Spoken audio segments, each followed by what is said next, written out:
بسم الله الرحمن الرحيم اقرأ باسم ربك الذي خلق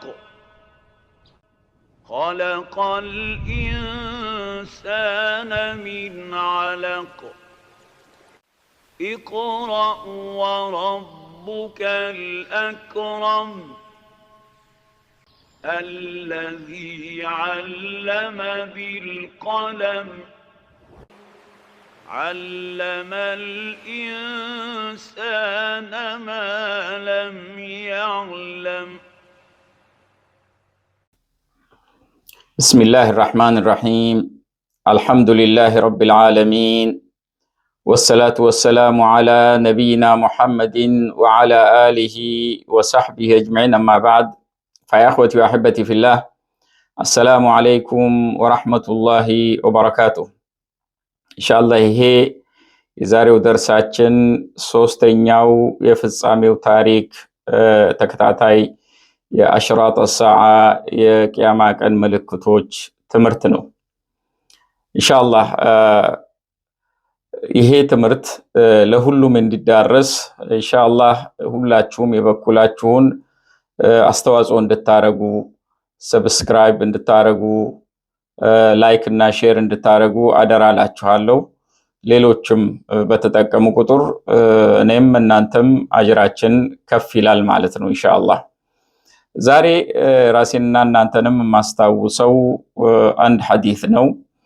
ይሄውም ነብዩ አለይሂ ሰላቱ ወሰላም ኡማው የነብዩ አለይሂ ሰላቱ ወሰላም ኡማ የሚያልፉባቸው አስተዳደራዊ ስርዓቶችን ፍኖተ ካርታ ከእሳቸው ዘመን ጀምሮ እስከ መጨረሻው ድረስ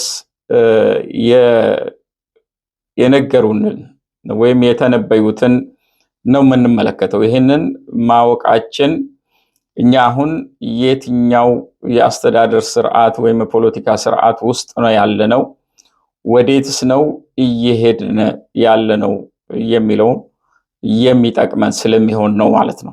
ስለዚህ አጠቃላይ ፍኖተ ካርታውን የአላህ መልእክተኛ ገልጸውልናል። ሐዲሱን ኑዕማን ብን በሺር ረዲየላሁ ተዓላ ዐንሁ ነው የዘገቡት። ምንድነው ያሉት? ተኩኑ ነቢዩ አለይሂ ሰላቱ ወሰላም ብለው አሉ፣ ተኩኑ ፊኩም አኑቡዋ ተኩኑ ኑቡወቱ ፊኩም ማሻ አላሁ አን ተኩን። ነብይነት የነብይነት ስርዓት በእናንተ ውስጥ ትቆያለች። ማሻ አላህ አንተኩን አላህ ቆይ ያላትን ያህል ትቆያለች። ይሄ የነብይነት ስርዓት ማለት ነው። ثم يرفعها الله سبحانه وتعالى إذا شاء أن يرفعها ያሻው ጊዜ ተሞ ታዲያ ያነሳታል። ይሄ የነብይነት ዘመን ነው። የአስተዳደር ዘመኖችን ነብዩ አለይሂ ሰላቱ ሰላም እስከ መጨረሻው ጊዜ ሲተነብዩ ከሳቸው ዘመን ነው የጀመሩት። ثم تكون خلافة على منهاج النبوة ከዛ ኺላፋ ነብዩን አለይሂ ሰላቱ ሰላም ተክቶ የሚያስተዳድሩ ኸሊፋዎች በምን አይነት ስርዓት? አላ ሚንሃጅ ኑቡዋ በነብያዊ ፈለግ ተከትለው የሚያስተዳድሩ። ثم يرفعها الله سبحانه وتعالى اذا شاء يرفعها ከዛ አላህ ያነሳታል። ይችንም ይሄ ሁለተኛው የአስተዳደር ስርዓት ወይም የፖለቲካ ስርዓት ኡማው የሚያልፍበትን የተናገሩበት ነው። ثم تكون ملكا عادا ሶስተኛው የአስተዳደር ስርዓት ወይም የፖለቲካ ስርዓት ነብዩ አለይሂ ሰላቱ ሰላም እቺ ኡማ ታልፍበታለች ብሎ የነገሩን ሙልከን ዓድ ከኺላፋ በኋላ የሚመጣው ስርዓት ሙልከን ዓድ ነው አሉት ነብዩ አለይሂ ሰላቱ ሰላም። ሙጭጭ የሚል ንግስና ነው ስርዓት ማለት ዓድ ብሎ ማለት በጥርስ መንከስ ነው። በተለይ በዚህ በኋላው ጥርስ ነክሶ ሙጭጭ ማድረግ ይሄ ዓድ ይባላል ማለት ነው። ስለዚህ የዛ አይነት ስርዓት ነው የሚመጣው። ስርዓቱ በአስተዳደሩ ላይ ወይም ደግሞ ህዝቦችን በማስተዳደር ላይ አንድ ንግስናውን ሲይዝ በቤተሰብ ወይም በጎሳ ይዞ የሚቀጥልበት ስርዓት ነው። አራተኛው ثم تكون ملكا جبرية فيكون ما شاء الله أن يكون ثم يرفعه الله ከዛ ቀጥሎ አራተኛው ሙልክ ጀብሪ አስገዳጅ አስተዳደር ነው የሚመጣው ነው ያሉት ነብዩ አለይሂ ሰላም። ጀብሪ ያስገዳጅ ስርዓት ሰዎችን በማስገደድ እንዲያድሩለት የሚያደርግ ማለት ነው። ይህ ስርዓት አላህ ያለውን ያህል ይቆይና ثم تكون خلافة على منهاج النبوة ከዛ ኺላፋ ይመጣል። በነብያዊ ስርዓት መንገድ የሚያስተዳድር ወይም የሚያስተዳድሩ ኸሊፋዎች ይመጣሉ ወይም ኸሊፋ ይመጣል። ثم سكت ከዛ ነብዩ አለይሂ ሰላም ዝም አሉ። እነዚህን 5 የአስተዳደር ስርዓቶችን አስቀምጠዋል ነብዩ አለይሂ ሰላም الذي لا ينطق عن الهوى إن هو إلا وحي يوحى ሐዲሱን ኢማም አህመድ አልበዛርም ዘግበውታል።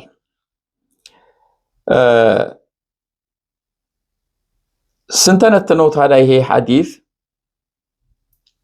እንደሚታወቀው የነብያዊነት ዘመን የተሻለው ዘመን ነው ከሁሉም ዘመናት። የነብያዊ አስተዳደር ከሁሉም አስተዳደር የተሻለውና ከፍ ያለው ነው። ምክንያቱም መሪው ነብዩ አለይሂ ሰላቱ ወሰላም ናቸው። አስተዳዳሪው ነብዩ አለይሂ ሰላቱ ወሰላም ናቸው። የሚመሩትም ደግሞ በወህይ ነው። አላህ Subhanahu Wa Ta'ala ወህይ ያወረደባቸው ያስተዳደሩበት ሰሃቦችን ያጠሩበት ያስተማሩበት የገነቡበት ስርዓት ጃሂልያን ያፈረሱበት ስርዓት ነው የነብያዊነት ዘመን። ሰዎችን ከጨለማ ወደ ብርሃን ያወጡበት ነው የነብያዊነት ዘመን። ከበደል ወደ ፍትህ ሰዎችን ያመጡበት ነው የነብያዊ ዘመን። ሁሉም ጥሩ የሚባሉ አስተዳደር መስፈርቶች የተማሉበት ነው የነብያዊ ዘመን ላይ ማለት ነው። ለዚህ የነብዩን አለይሂ ሰላም ሲራ ታሪክ ወደ ኋላ ሄደን ስናነብ ይሄንን ፍንትው ባለ መንገድ ማየት እንችላለን። የሰው ልጅ ከዛ በፊትም ከዛ በኋላም የዛ አይነት ስርዓት አላየም አያይምም። ከዛ አላህ Subhanahu Wa Ta'ala አንስቶታል ይሄንን ዘመን። ነብዩ አለይሂ ሰላም በመሞታቸው ይሄ ስርዓት ያበቃል፣ አብቅቷል። ቀጥሎ የተነበዩት ነብዩ አለይሂ ሰላም ስርዓት የኺላፋ ስርዓት ነው። በሌላ ሐዲስ ነብዩ አለይሂ ሰላም ይሄ ዘመን 30 ዓመት እንደሚቆይ ገልጸውታል። ስለዚህ በአቡበክር ሲዲቅ ረዲየላሁ ተዓላ አንሁ ተጀምሮ በሐሰን ኢብኑ ዓሊ የተደመደመ ነው። 30 ዓመት ይሞላል።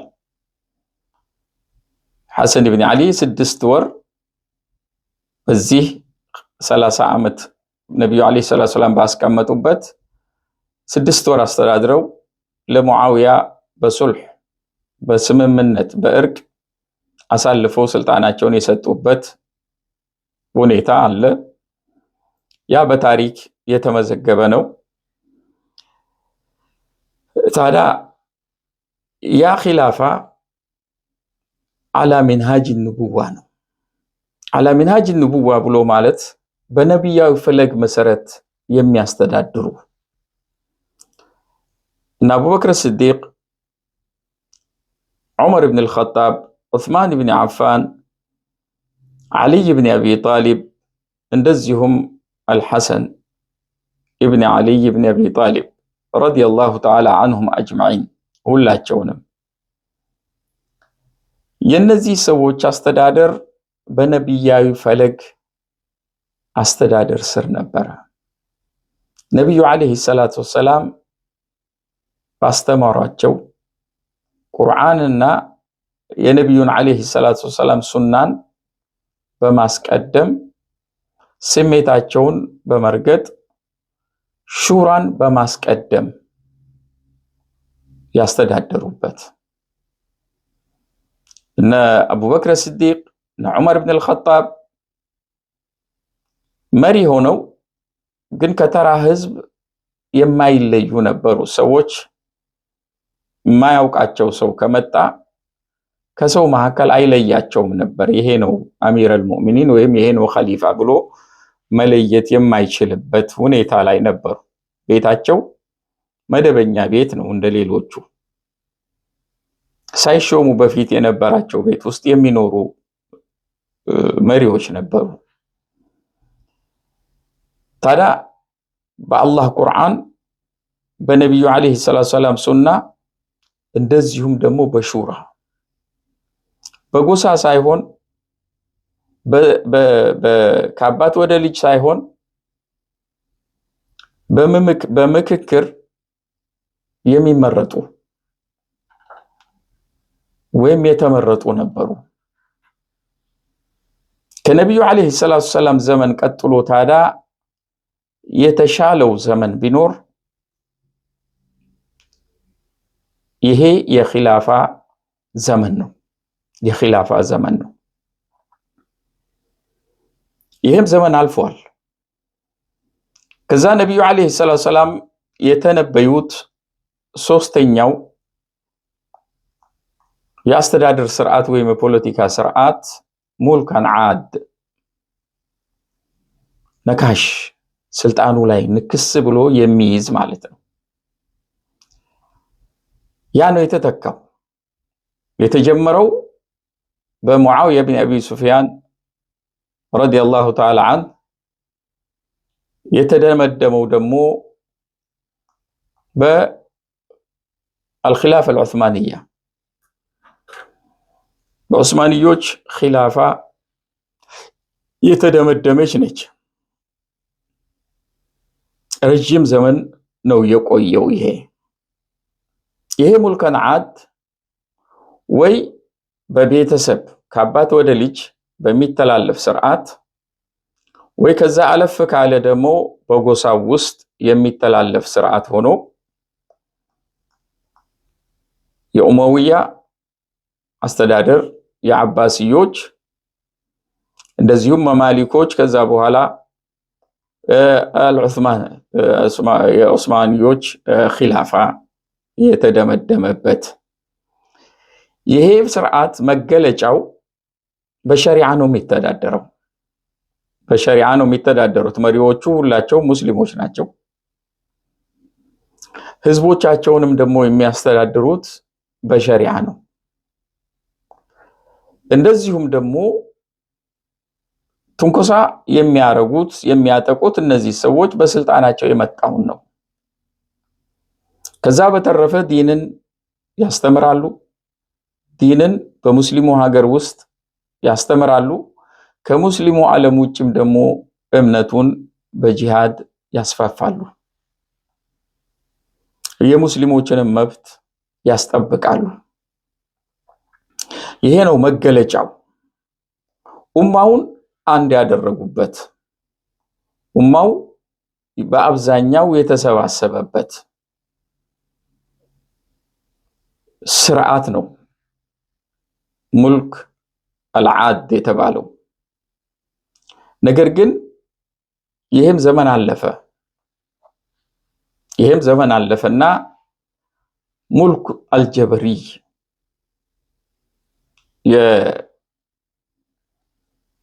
የዑስማን አልኺላፋ አልዑስማንያ ያበቃች ጊዜ በሙስሊሙ ኡማ ላይ የመጣው ስርዓት ሙልክ አልጀብሪ ነው።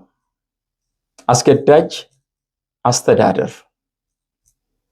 ይህ አስገዳጅ አስተዳደር የመጣ ጊዜ የሙስሊሙ ኡማ አንድነቱ ተበተነ። መጀመሪያ በአንድ አስተዳደር ስር ነበረ። በሸሪዓ ነበር የሚተዳደረው። እንደዚሁም በውስጥ ዲንን ያስተምራሉ። ከእስልምና ከሙስሊሙ ቦርደር ወይም ድንበር ውጪም ደግሞ እስልምናን ያስፋፋሉ። የመስፋፋት ዲንን የማስፋፋት ስርዓት ነበራቸው እስከ አልሙልክ አልዓድ ድረስ። ሙልክ አልጀብሪ ሲመጣ ግን አንደኛ አንድነት ተበተነ። የምዕራባውያኖች በሌሎችን ሀገራቶች በቀኝ ግዢ መያዝ ሲጀምሩ ናሽናሊዝምን ወይም ደግሞ ብሔርተኝነትን አቀነቀኑ። በዛ መሰረት አረቦችን እናንተ ለብቻ ብለው አታለው ስርዓት ከአልኺላፋ አልዑስማንያ ስር እንዲወጡ ያደረጉበት፣ መልሶ እንዲወጓቸው እነዛን ኺላፋ ዑስማንያ እንድትወድቅም ሰበብ ምክንያት የሆኑት እነዚሁ የአረብ ገዢዎች ነበሩ። ስለዚህ ተበታተኑ። ከዛ በኋላ እንግዲህ ኺላፋ ዑስማንያ በምትወርድበት ጊዜ ኡማው ተበተነ። በቀኝ ግዛት ስርም ወደቁ። አብዛኞቹ በቀኝ ግዛት ስር ተመልሰው ወደቁ።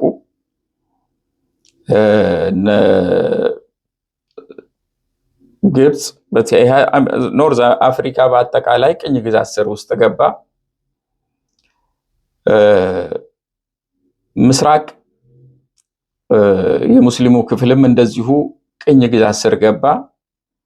የተወሰኑ በአረቢያ አካባቢ ያሉት እነዛም ቢሆኑ በእጅ አዙር ቅኝ ገዢ ስር የነበሩ ለወቅቱ ቅኝ ገዢዎች ተላላኪ የነበሩ መንግስታቶችን ፈጠሩ።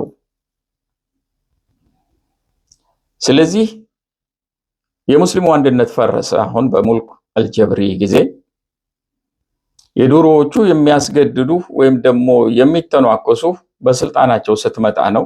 እነዚህ ግን በሁሉም ነገር ማስገደድ ነው። እስከ ዛሬዋ ድረስ ያለችው ስርዓት ይህ አስገዳጁ ነው። በሐሳብ ምክንያት ሰዎች ይታሰራሉ። በተለያዩ ጉዳዮች ሰዎች ይታሰራሉ። የአስተዳደር ስርዓት በመጠየቅህ ብቻ ሳይሆን በኢኮኖሚህም ትታሰራለህ፣ በማህበራዊ ሁኔታህም ትታሰራለህ፣ በአስተሳሰብህም ትታሰራለህ። በብዙ ነገር ነው አስገዳጅነቱ። ቁጥጥሩ እጅግ የከፋበት ስርዓት ነው ሙልክ አልጀብሪ። ሸሪዓ የሚተዳደር ሀገር የለም። በሸሪዓ እንተዳደራለን የሚሉትም ከሸሪዓ የተወሰነው ክፍል ብቻ ነው የሚተገብሩት። ሌሎች የሸሪዓ ክፍሎች አይተገበሩም። ሙሉ ለሙሉ ሸሪዓውን የሚተገብር አገር በዚህ በሙልክ አልጀብሪ ውስጥ የለም፣ አልተገኘም። ነገር ግን ያው በሸሪዓ እንተዳደራለን የሚል ባንዲራን ነው የሚያውለበልቡት። ሁለተኛ በድንበር የተከለሉና ሙስሊሙን የበተኑበት ወይም ሙስሊሙ የተበተነበት። የሙስሊሙ ኡማ ካለፈበት ታሪክ ውስጥ የከፋው ዘመን እንደ ኡማ የተዋረድንበት ዘመን፣ እንደ ኡማ የተጎዳንበት ዘመን ቢኖር ይሄ አልሙልኩል ጀብሪ ላይ ነው። ምክንያቱም አንድነት ኃይል ነው፣ መከፋፈል ደግሞ ውድቀት ነው። ያ ነው ዛሬ ላይ ያጋጠመን በዚህ በአልሙልክ አልጀብሪ። ነገር ግን አንድ ልብ ልንለው የሚገባ ነገር አለ። ነብዩ አለይሂ ሰላቱ ሰላም እስከዚህ ጊዜ ድረስ አይደለም የተነበዩት። ከዚህ በኋላ ደግሞ ምን ይመጣል አሉ? ኺላፋ አላ ሚንሃጅ ኑቡዋ፣ በነብያዊ ፈለግ የሚያስተዳድር ወይም የሚያስተዳድሩ ኺላፋ ስርዓት ይመጣል። አሁን 100ና ጥቂት ከዛ በላይ አመታት እቺ ኡማ በዚህ በሙልክ አልጀብሪ ስር ወድቃለች። በዚህ በሙልክ አልጀብሪ የመጨረሻ ምዕራፍና በኺላፋ አላ ሚንሃጅ ኑቡዋ የመጀመሪያ ምዕራፍ ላይ ነው ያለነው አሁን ያለን ሰዎች ማለት ነው። አላህ እድሜ የሰጠው ሰው ምናልባትም ያንን የሙስሊሙን አንድነት የሚያመጣ በነብያዊ ፈለግ የሚመራ ኺላፋ አላ ሚንሃጅ ኑቡዋ ስርዓት ሊያይ ይችላል።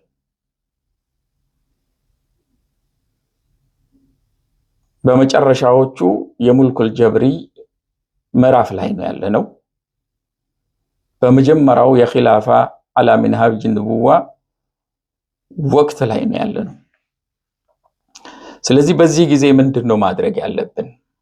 ፍኖተ ካርታውን አላህ መልእክተኛ አስቀምጠውልናል። በዚህ አይነት ሁኔታ እቺ ኡማ እንደዚሁ እንደተበተነች፣ እንዲሁ እንደወደቀች፣ እንዲሁ የማንም ሀያላን ተጠቂ እንደሆነች አትቀርም። ብሻራ ወይም ብስራት ሰጥተውናል ነብዩ አለይሂ ሰላቱ ሰላም በዚህ ሐዲስ ثم تكون خلافه ብለዋል። ኺላፋ ትመጣለች ብለዋል።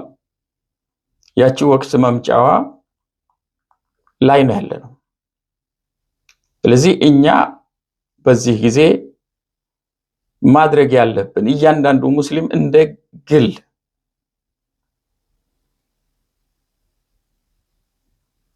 በራሱ ላይ ዲኑን ማወጅ አለበት። ሸሪዓውን በዲኑ ላይ ማወጅ አለበት። ወደ አላህ መመለስ አለበት ማለት ነው።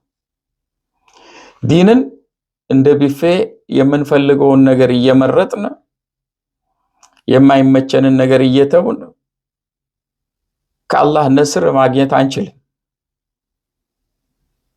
ወድኹሉ ፊ ሲልሚ ካፋ፣ በእስልምና ውስጥ ሙሉ ለሙሉ ግቡ ነው ያለው አላህ ሱብሓነሁ ወተዓላ። ሙሉ ለሙሉ ስንገባ በምንወደውም በማንወደውም ነገር አላህን ስንገዛው የአላህ ነስር የዛኔ ይመጣል። የአላህ ነስር የዛኔ ይመጣል ማለት ነው።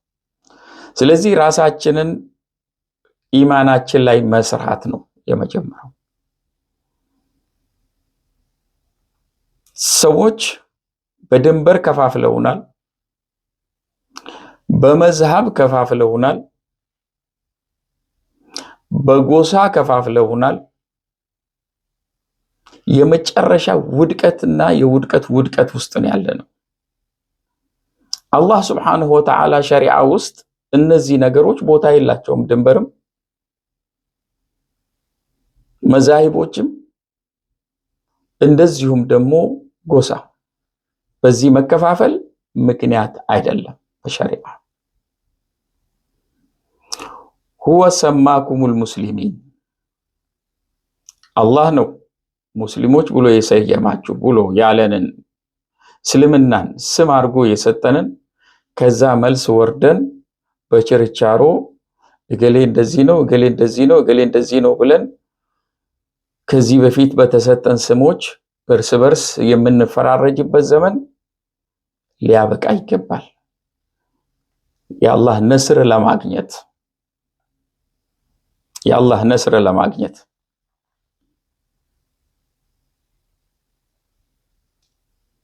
ሁለተኛ ምድር የአላህ ነች።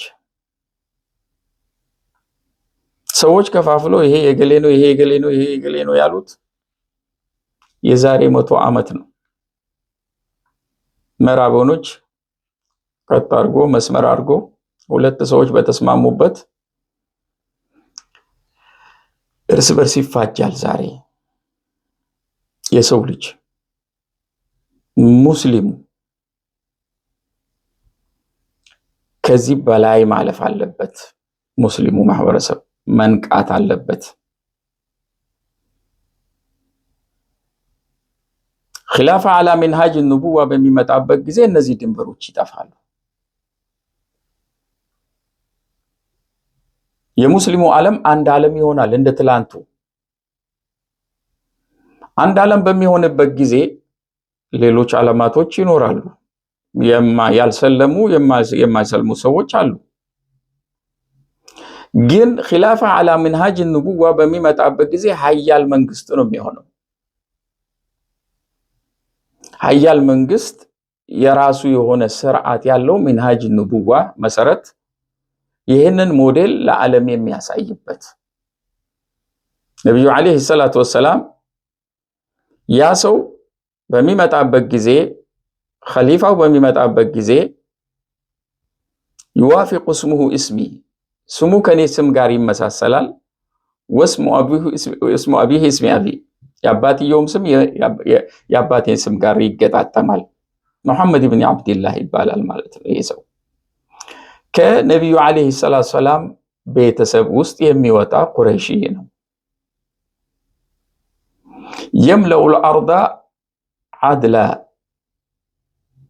ባዕደ አን ሙሊአት ዙልመን ወጀውራ ምድርን በበደልና በክፋት ከተሞላች በኋላ በፍትህ ይሞላታል ነው። ዓለም አቀፍ መንግስት ነው ማለት ነው የሚመጣው። አሁን የምናየው ኢፍትሃዊ ስርዓት በዓለም ላይ አንድ ምስኪን የሆነ ህዝብ ከልካይ በሌለበት ሁኔታ አደባባይ ይሄ ሁላ ሶሻል ሚዲያ በሚያይበት ሁኔታ ሴት፣ አረጋዊ፣ ህፃን ሳይል ሲደበደብ እያየ ዝም የሚል ማህበረሰብ አይኖርም። በዛ ጊዜ ፍትህ ዘመን ነው የሚመጣው። ይሄ አላህ ሱብሓነሁ ወተዓላ ይሄንን ዘመን የሚያመጣው ኺላፋ አላ ሚንሃጅ ኑቡዋ ሊያመጣ አንድ ሙስሊሞችን ከአኺራ በፊት ዱንያ ላይ ነስራር ሰጥቶ ድል አሳይቶ ሊያሳልፋቸው ነው። ሁለት እስልምናን በዓለም አቀፍ ደረጃ ስርዓት አድርጎ አሳይቶ በሌሎች ላይ ሁጃ ለማድረግ ነው። ያንን አይቶ አላየሁም አልሰማሁም የሚል አይኖርም። እስልምና ነበር፣ እስልምና ስርዓት ነበረ፣ አይተሃል፣ አሁን አሜሪካን አላውቅም የሚል ዓለማችን ላይ አታገኝም። አንድ ሀገር አታገኝም አሜሪካንን አላውቃትም፣ ምክንያቱም ሀያል መንግስት ነው። እንደዛው ሀያል መንግስት ሆኖ ይሄ የእስላም ኺላፋ በሚገንበት ጊዜ ምን ይመጣል? ፍትህን በምድር ላይ ሲያመጣ ሰው ወዶ ይሰልማል፣ አልሐምዱሊላህ፣ ወዶ ይከፍራል። የቂያማ ቀን እስልምናን አልሰማሁም ወይ የሰማሁት በኔጌቲቭ መንገድ ነው፣ ቴሮሪስት ናቸው፣ እንዲህ ናቸው ሲባል ሰምቼ መስሎኝ በዛም የተታለሉ ብዙ ሰዎች አሉ። ያ ሁላ ምክንያት ያጣል። እስልምና ምንነቱ ይታያል። አሁን እስልምና አለ፣ ትላንትም አለ፣ ዛሬም አለ፣ ነገም ይኖራል። ግን ሙስሊሞች እስልምናን ተላብሰው የሚያሳይበት ዘመን አላህ በዛ ዘመን ነው ማለት ነው። አሁን ሙስሊሞች እስልምናን ተላብሰነዋል ወይ? ስላልተላበስነው ነው አሁን ያለንበትን ሁኔታ ያየነው። ስለዚህ አላህ ከዚህ ውስጥ ሊያወጣን ያንን እስልምና ትላንት እርስ በርስ ሲዋጉ የነበሩ እርስ በርስ ጠላት የነበሩ ሰዎችን አንድ አድርጎበት ከራሳቸው አልፎ ለሌሎች መድህን የሆኑትን ሰሃቦች እንዳፈራው እናንተም ይሄን ብትላበሱ እንደዛ ትሆናላችሁ እያለን ነውና ከኛ የሚጠበቀው እስልምናን ቀሚስ መልበስ ነው፣ ሆኖ መገኘት ነው። አላህ Subhanahu Wa Ta'ala የሰማነውን በልቦናችን አውለን በተግባር መንፈጽም ያድርገን። ወጀዛኩሙላሁ ኸይር። በሌላ አሽራጥ ሰዓ እና በሌላ ሐዲስ እስክንገናኝ ወሰላሙ አለይኩም ወራህመቱላሂ ወበረካቱሁ። ኢንሻአላህ ሰብስክራይብ፣ ሼር እና ላይክ ማድረጋችሁን እንዳትረሱ። السلام عليكم ورحمة الله وبركاته. اقرأ باسم ربك الذي خلق خلق الإنسان من علق